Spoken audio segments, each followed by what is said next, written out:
Welcome to the Fractured Families podcast. I'm Charity, your dedicated parental alienation coach, here to guide and support families as they navigate the challenges of high conflict divorces and custody battles. On this podcast, we'll share insights, practical strategies, and hope for those on the journey toward healing and justice. Whether you're personally experiencing these challenges or just want to learn more about the complexities of parental alienation and custody disputes, you're in the right place. You are not alone. This is the Fractured Families podcast, where every voice matters and every story is heard. And if you find my conversation helpful, don't forget to like, subscribe, and share. Your support helps us reach more families who need it. Hi, thanks for joining the Fractured Families podcast. I'm Charity, your host. I have with me today Issa Stanton, who's going to share his story about alienation with his daughter. He's going to share with us how they met, how the alienation started, and where they're at today. Issa, thank you for joining. Why don't you get us started? All right, thank you for having me. So I met my daughter's mom on an app called Muzmatch, and we talked for about 3 months, and we ended up meeting up, and along the way, we got married. It was an Islamic marriage. We both agreed to hold off for a real marriage for a year. Now, along the way, we ended up having a baby, and our relationship was great. I can't say it was tumultuous. I can't say anything bad about that portion. It was up until the moment my daughter was born that I started to see a shift, and it happened instantly. It was inside the hospital where I was told that I was only going to be allowed to hold the baby for a certain amount of time. That's where it all started. Her mother, my daughter's grandmother, took the baby from me and said, "That's enough. It's our turn to have the baby." So that's when I started to see everything unfold. And I looked at my daughter's mom and I said, "Hey, are you going to say anything? Like, we discussed this. You're supposed to get the first hour, the golden hour, and then I'm supposed to get a certain amount of time. And they're not even supposed to be in the room. It's just supposed to be me and you." That didn't take place. So we ended up taking the baby back home. Um, Once we get home, everything's fine. And then I started to notice another shift. Um, she started telling me things like I'm not helping. And I really was helping. I was prepping for the bottles. I was doing everything, getting books so I could read to be a first time dad. I was doing everything that I should. But how I started to notice that next pivotal shift was when she went to her mother's house and she said, "I'm only going to be there for a few days." That wasn't the case. She went there and she ended up telling me that if I didn't sign my car over to her, that I wasn't going to be allowed to see the baby. So I started to think something was up. Something is up if you're telling me I have to sign my car over to her in order to see my daughter. And then I said, "You know what? It's just a car. I'll just sign it over." Uh, because in Islamic marriages, you're supposed to give a gift. But if the girl calls for a divorce, you're supposed to get it back. But I was fixing the car, so I didn't give it to her. So that's the back end story. And we agreed you don't have to fix it. I mean, you don't have to give it to me until it's 100% complete. But once she called for the divorce, she was supposed to give it back to me. That wasn't the case. She just said, "I don't want to be with you anymore. Give me my car, sign it over to me, and you have to get out of the house." So I said, "No, I'm just going to stay and fight it." I called my friend. My friend said, "Listen, you just need to stay there. She's probably going through postpartum. Just be there for her." So I tried to stay, but along the way, her family was prying into my history of, like, what type of life insurance do you have? And it was some crazy questions. So I just made it up and said, I have a $2 million life insurance policy, to see what they would do. Along the way, they started snatching everything out of the house. I still have it on camera. They're going to the camera, smiling in front of the camera as they remove all of the belongings out of the house. I brought a tons of diapers, wipes, food, clothes for the baby out of my own pocket. They took all of it and they told the judge that I never bought her anything. It's all on the transcript. And I stayed in a hotel for like 2 weeks. I said, I'm just going to stay here in Houston, Texas, just until this blows over. And at least I get to be close to my daughter. That didn't happen. So I went back to the house. I tried to talk to her because we're playing this tag game. Like, they're telling me it's like a push and pull narcissistic game. They're telling me you can see the baby and you can see your wife, just come in and talk to us. And every time I come back, they push me out. They push me and push me away and pull me back in.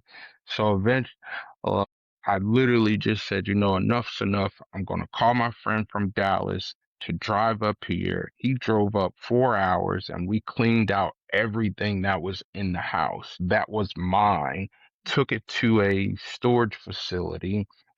And this is all within 2 months. The baby wasn't even 2 months old.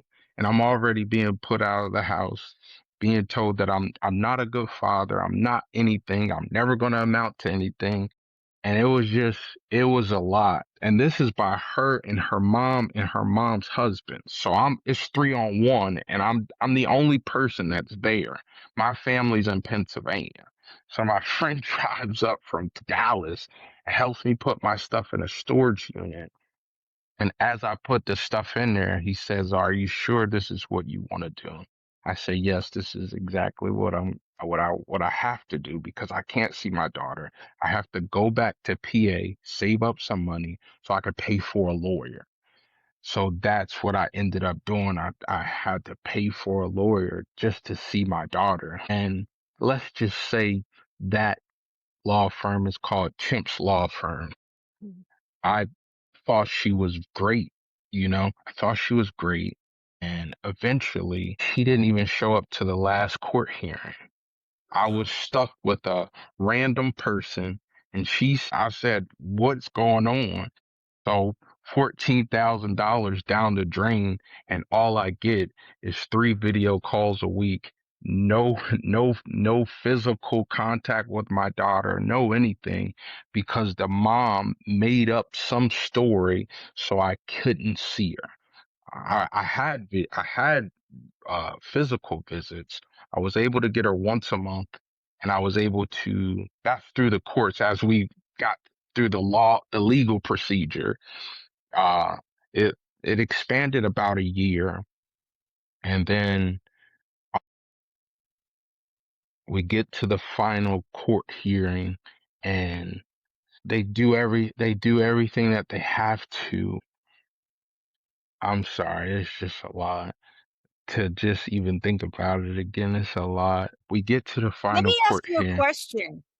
Yeah, What was she still in Houston or did she go back to PA for the court? no, the whole thing happened in Houston. Okay. The whole thing happened in Houston, but we were supposed to all move back to Pennsylvania. Okay. That's her job was in PA. My job was in PA. Her mom just dingled and dabbled anywhere she could. So everybody was supposed to come back to Pennsylvania, but that wasn't even the case. It was just kick them out and we don't want them here. And the storyline behind it was that dad didn't want to be around. Dad left us. Dad was abusive. Dad was not helping. And she told the courts all of this. And of course you play the, the, the, the victim. Most times they're going to believe you, even if you're doing everything that you can to prove that it's not the case.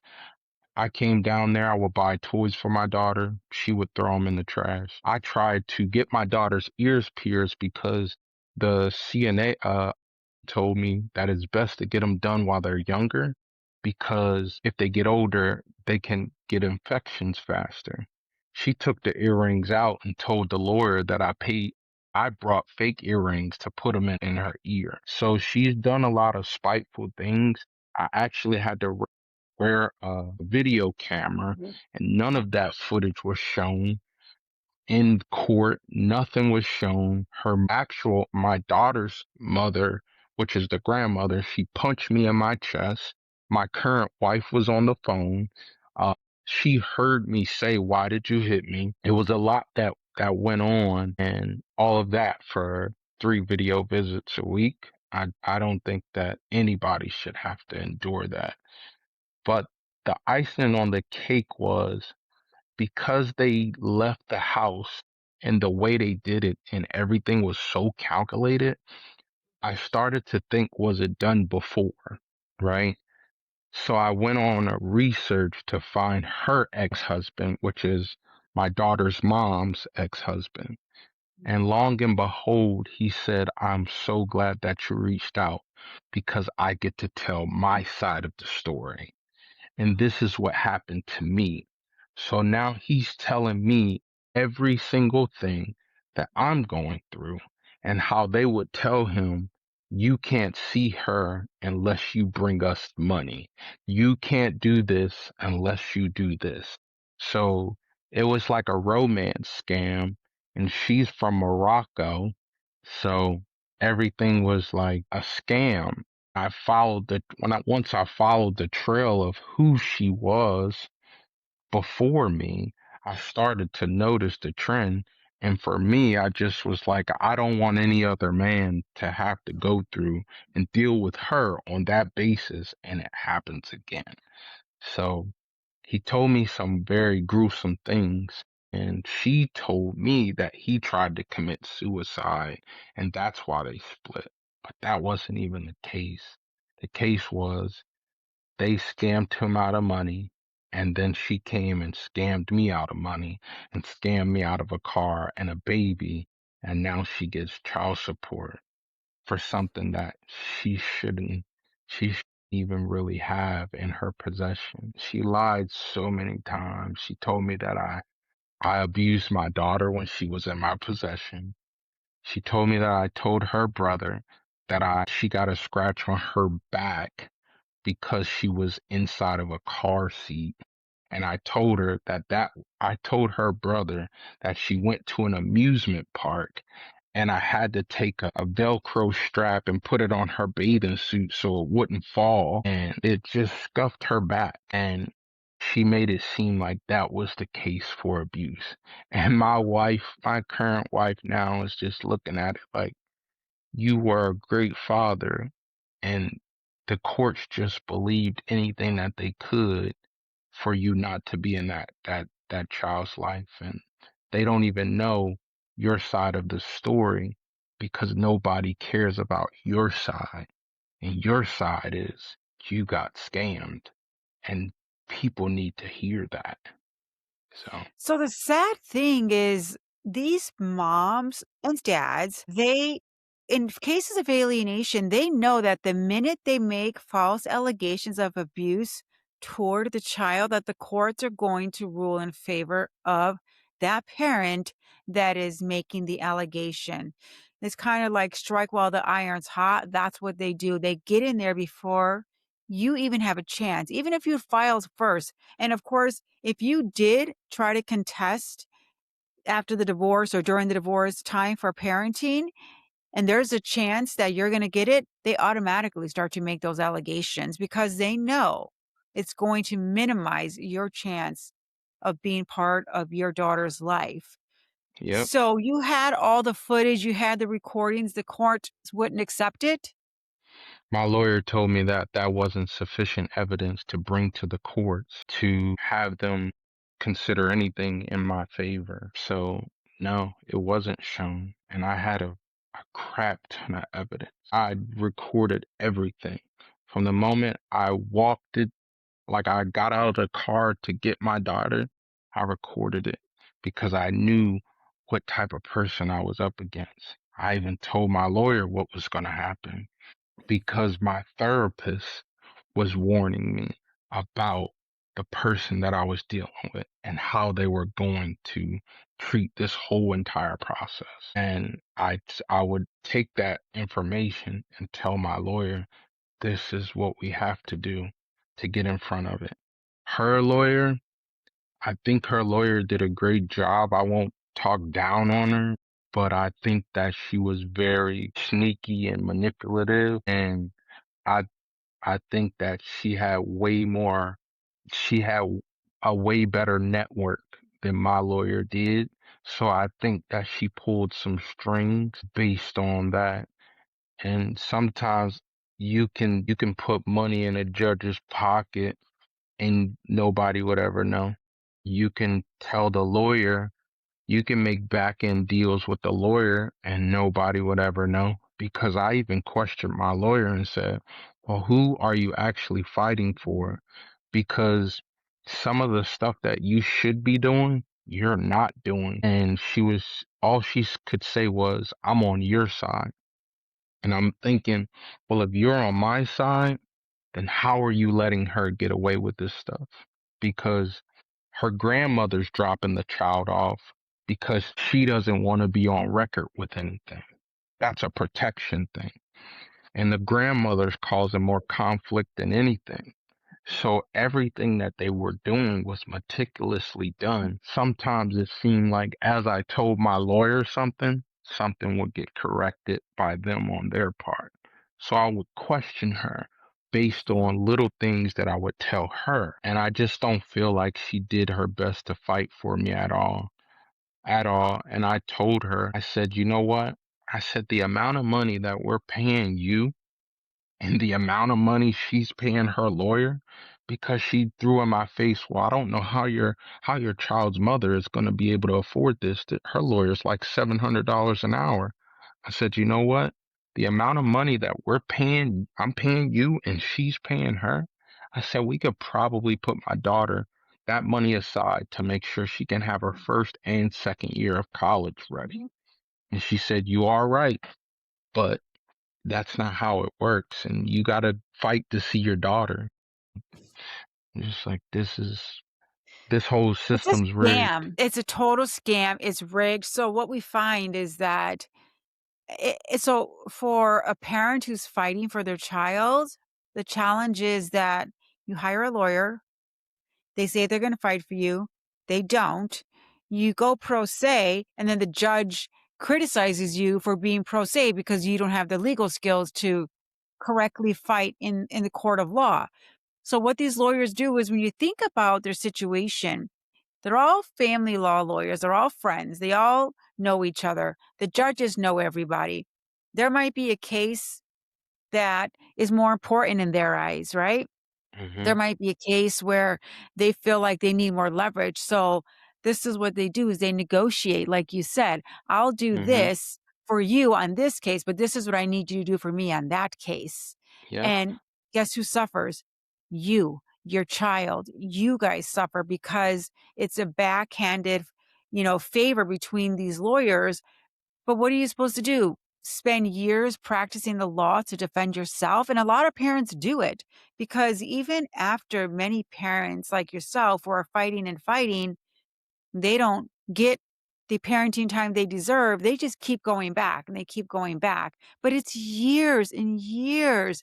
And your child suffers because they don't then have that parent and that presence in their life. Yep.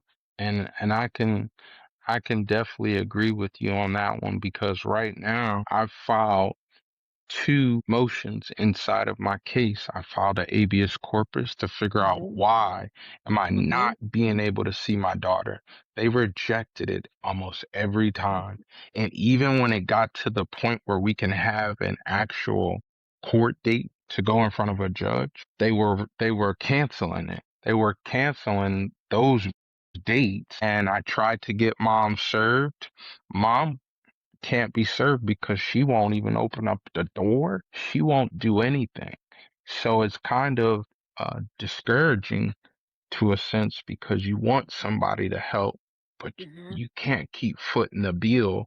And I feel like the courts set you up to fail, right? Because this is how I feel. I feel like they put an unbelievable child support price on your child because that money that you were using to go see your child, to spend time with your child, or to even pay for a lawyer is now being removed, and you have to give that to the quote unquote child.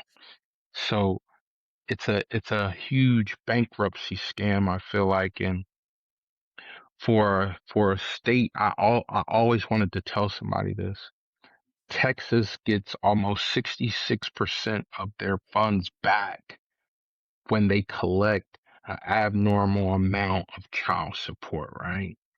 So where would the focus be if I'm focused on the money that I'm getting back from the federal government? I'm not focused on your child. I'm focused on the money that I get back from collecting you for paying for your child. So it's all it's all unfortunate, and people lose lives behind this. They did a study where 49% of parents who were involved in parental alienation thought about suicide, Oh, yeah. and 23% of them actually committed the act. I didn't want to be a part of any of those numbers. So that's why I came home to fight for my daughter. And even that wasn't good enough because the lawyer wasn't good. The judge didn't care. And the mom just keeps running her scam. And all I care about is that it doesn't happen to another person that she dates. Those are such sad and staggering statistics, and the worst part about it is the courts don't wanna hear the word parental alienation. They don't care, they don't believe it exists, they refuse to accept it, but you nailed it when you said that the reason that they don't want to hear it is because there's profit in the destruction of families. There Yep, is profit in you fighting for your daughter. There's profit in you not being present in her life because then they can take you for every penny that is owed, even though you're willing to be an active and loving, safe parent in her life. They would prefer the current situation over the fact that you want to be present. exactly. And I And was it's there, so sad. and you're right, because I was there from the moment she got pregnant. I was Mhm. there for every craving. I was there for almost every doctor's visit. And when we went to the hospital for her to deliver the baby, even the doctors were saying, "You're going to stay in here?" I said, "Of course, I did this." And they said, "You're one of many. I mean, you're not, you're one in a million because a lot of fathers don't want to be in the room when this is happening." And I said, "Well, I'm going to be here just like I'm going to be here for my daughter." And they said, "You're going to be a good dad." And Mhm. I don't even have that opportunity right now because all they care about is their pockets being fat at the end of the year with their 60%, 66% return. They'll deny it. They deny it. I sat down at a court hearing a few weeks ago in Tucson, and the father was pro se, and he brought it up. He said, "I'm not paying child support." And they said, "Why not?" "What do you mean?" He's like, "I don't have a job. I don't make money. You can't take money from me if I don't earn money." And he said, "And besides, all it does is line the court's pockets and you get a percentage." And the judge said, "I have no idea what you're talking about. You need to refrain from making those comments." But he called him out on it. He he had nothing to lose at this point, right? He's been fighting for 5 years. He feels like at this point, this is my chance to say what I need to say, but they don't wanna hear it. Of course, they're gonna deny it. Of course Exactly. they Well, it's hard to deny what's out there already. Google tells it all. are. You know, Mhm. you could do a quick search and you can find out everything. So after they get their percentage, if the state, think about it, and I'm pretty savvy when it comes to numbers. If I'm retaining 66, that means the only person I'm probably going to look out for is They're frontline workers. So I'm going to make sure their pensions are good. And I'm not going to do it for the people that's in those call centers. That's who's really doing the work. But the judge who made the decision, I'm quite sure their pensions are well taken care of, you know? And I think about what would they do if this was their child going through this? You know, what would they do if this was them going through this? How would they feel? And anybody who has a heart would probably say, I want to be the difference to make sure it doesn't continue happening. But if you're a part of the problem, then who's going to be a part of the solution? Because I'm quite sure if you did an investigation, most of these courts, family courts, are corrupt. Most of them. So. Most of them. I agree. I agree most of them are. Every now and again, you'll see or sit through or experience one that is fair and just, and they truly have the best interest of the child at heart. But you hear these stories, and it's hard to see that through the destruction. And how do they not see the staggering negative consequences of the lack of the role of a safe and loving parent in that child's life? I mean, those statistics are so sad and staggering. Yeah, I agree. But the reason why I say that they're part of the problem is because most of them will tell you, well, you could just go have another baby. That's what I was told. I was told that by my own lawyer. So it's it's a sad thing to hear when you're doing your best to just be there for that one, you know? So to think about starting something else and you just could be in the same cycle all over again. You know what I mean? Like it's pretty sad. So you go to court. How old is your daughter now?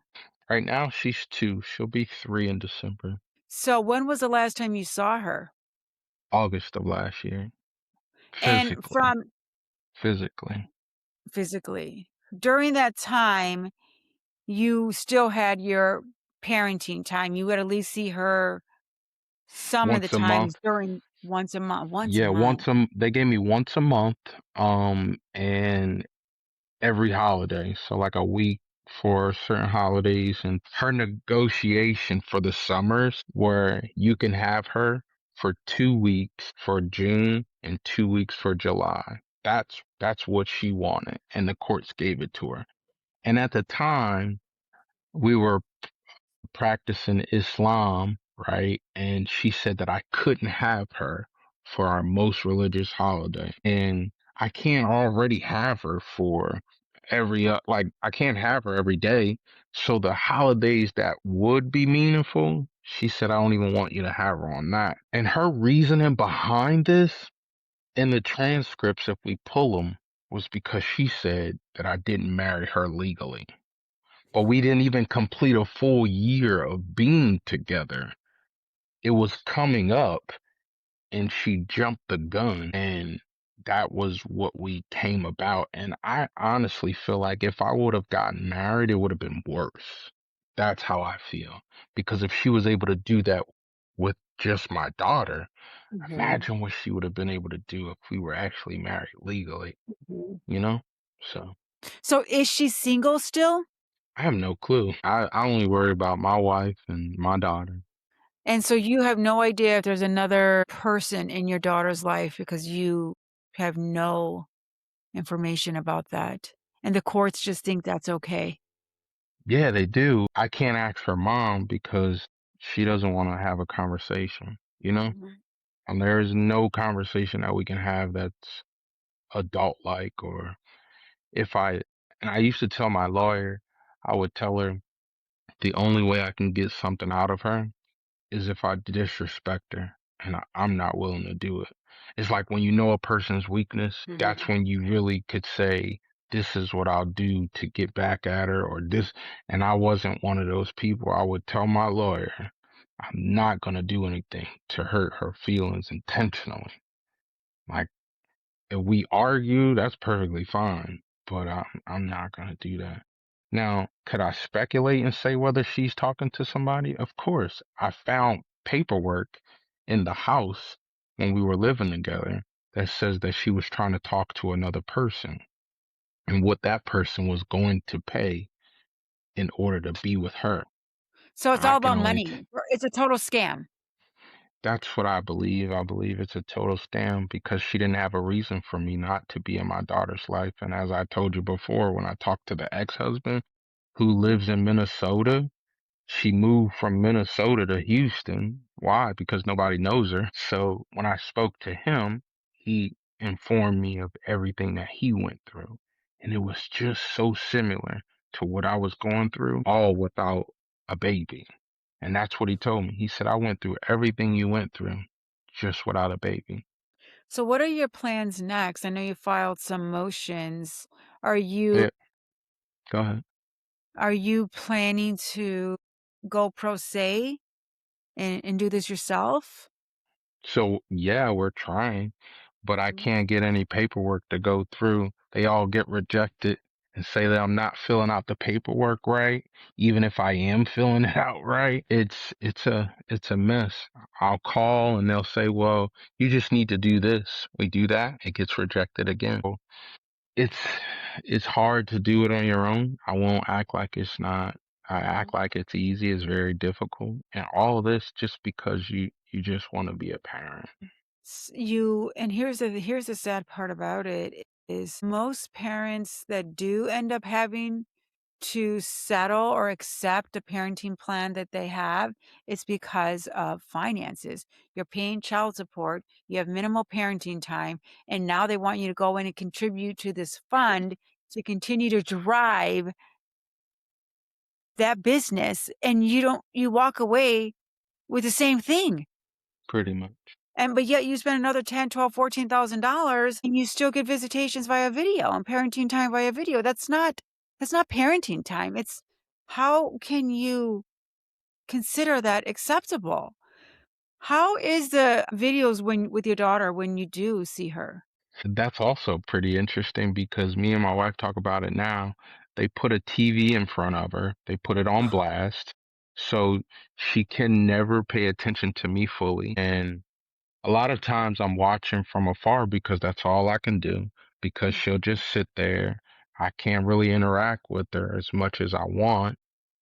She's 2, so every time something happens, I try to explain to him like, "Hey, this isn't right." I caught her with giving my daughter yogurt that was recalled. I caught her giving her a mechanical pencil. She's 2. Why would she need a mechanical pencil? She also had a lead test. So that just goes to tell you what's going on. So it's a lot that goes on behind these video calls. And all I can do is just observe because the TV outshines anything that I could ever do. So, It's so heartbreaking. And you found that you have a wife and she supports you, and that's gotta be hard for her as well to watch you go through this. oh, I know I know she pains watching me go through it, and she's always there just trying to uplift me, you know? She takes me out a lot to try to keep my mind off of things, and she says, just save your money so we can get access to your daughter." Mhm. That's her wish for me. That it's so sad for your daughter too because she's missing out on such a wonderful opportunity to have a father who wants to be present and be such an amazing part of her life. Yeah. So as we wrap up, any final thoughts? What would you like to share with our listeners? What would I like to share? I think that it's time for people to start waking up. And I think that if I could ask for people to do anything, it would be to stop thriving on chaos.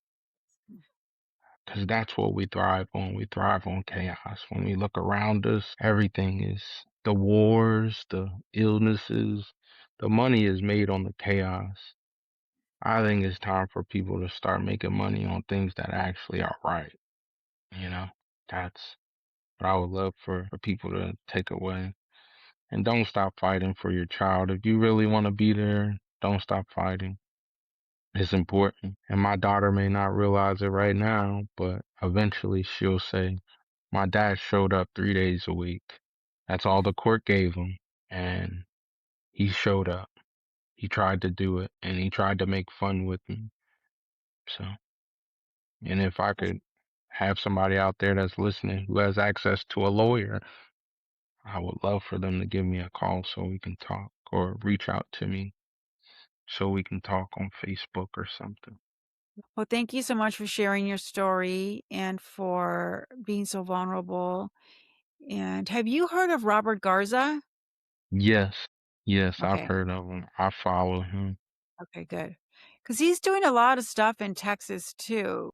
And they're starting to make some changes there. So if you join some of those calls, you might have some success meeting with people who help parents better understand some options that they have in front of them.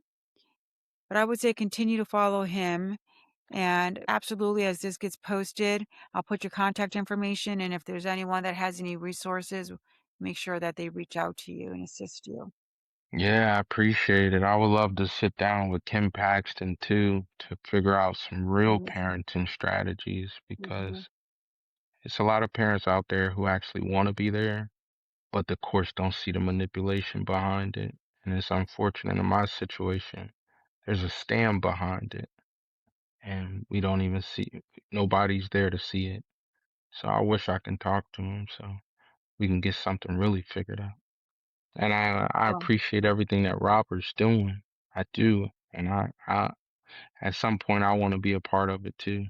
yeah, I think that that group is always looking for people to contribute. And Texas was one of the first states where they started to see some major change. So I would definitely go to his website. I know they have pretty regular calls on Yeah, legislation and change. So that's another pathway where you're really going to start to see some positive outcomes. yeah, for sure. Well, I said thank you so much for being a guest on the Fractured Families podcast. Thank you for having me and have a good one. You too. All right. Thank you for joining me on this episode of the Fractured Families podcast. I hope our conversation has provided you with support, understanding, and actionable insights to help you navigate your own family challenges. Remember, healing is a journey, and reaching out for help is a sign of strength. You're not alone. If you found value in today's episode, please subscribe, rate, and leave a review. Your support helps us reach more families in need.